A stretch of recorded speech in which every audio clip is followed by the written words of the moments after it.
Hi there. Haven't done this in ages. Yeah, I can't see. You can't see. Can you? Hey, a new camcorder and at the library. There's no gag order here at this library. Population 3,000 and pretty hip library actually. Chicago, Oklahoma. Yeah, I shaved my head again. That's just because it's humid here and I don't have AC in my bedroom and my hair gets a mess. So anyway, saying hi. Today I'm going to discuss this book. You see it, Reclaiming America for Christ. It was written in 1996, and the interesting thing about it is it's a Christian book. It's called, let me show you that again, Reclaiming America for Christ. I think Dr. D. James Kennedy was the guy in charge of this. And so they had a conference, and they had all these Christian leaders there, and they discussed various subjects.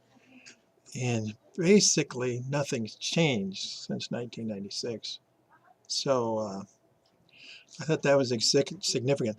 Now, I usually talk about, when I blog, I usually talk about the corruption in war and the industrial military complex, because that's what I've studied. And,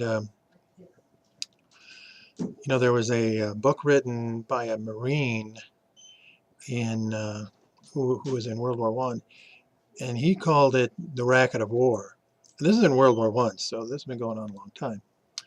And also, I've researched the Kennedy assassination because my daughter was born on November 22nd, 1995, and that started my research into that. Also, she became 18 at the 50th anniversary of the JFK assassination, so that rekindled my thing. But what struck me, two things really jumped out at me in this book. And one was the school system, and the second one was abortions. I've never really looked into abortions in America or the history of the school system in America, and they're both very disturbing. I guess the thing that's disturbing about the abortions is it's really greed driven, a lot like the war industry. And it's this lady talked about, she was a counselor, and she made, I think I've got the facts right here, $30 a counseling session per abortion that went through her, and typically she 20 people went through her desk, so that was $600 a day. So it's very lucrative for, and then the abortioner even made better money than that. So, and he was paid as a private contractor, and he was given cash daily or a check daily.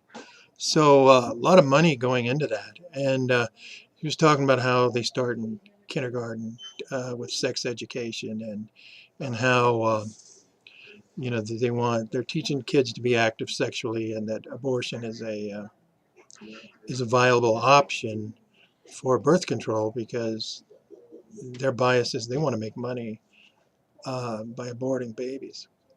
So that's really sad and tragic. I was reading through that. And the second thing was the how our current education system came to be. And they're basically calling it that secular humanism came into the be the mainstay of our education system, and really how they're trying to dumb down Americans to not be religious, and to be part of, basically to be socialist communists through the Humanist Manifesto. There's been a few articles written on it and by it called the Humanist Manifesto, what they're looking for. So it's very sad. We're trained from an early age. It's funny what I mention when I try to bring up even the war things. a lot of people have a, oh no, that can't be right. No, it's hard to change people's minds because we've been programmed to believe the state, to believe the media, and um, to to not believe the media. We just don't want to do it because we like what it says. We're good and kind, and we're in charge, and everything's cool. So we don't really want to stray from that. And anyway, that's kind of what I just wanted to show. Just bring this up, and so I've looked at two of those things that really popped out at me: the education system, and secondly, the abortion system. What the guy suggests at the end of the education system is you take your kids out of school and you homeschool them. He's speaking primarily to Christians, and the chapter explains why. So it's very riveting. Okay, so this is my first time, and I'm doing it in the library. There was a kid over here watching me and giggling. So I can do it at home and upload, and then take it to the library, McDonald's. I mean, there's the two places that have Wi-Fi. And try. So hopefully this will work. It's a different camera than I was using before. Maybe it's better, and we'll see. So God bless you. Have a good week. All right. Ron Shields, I don't know.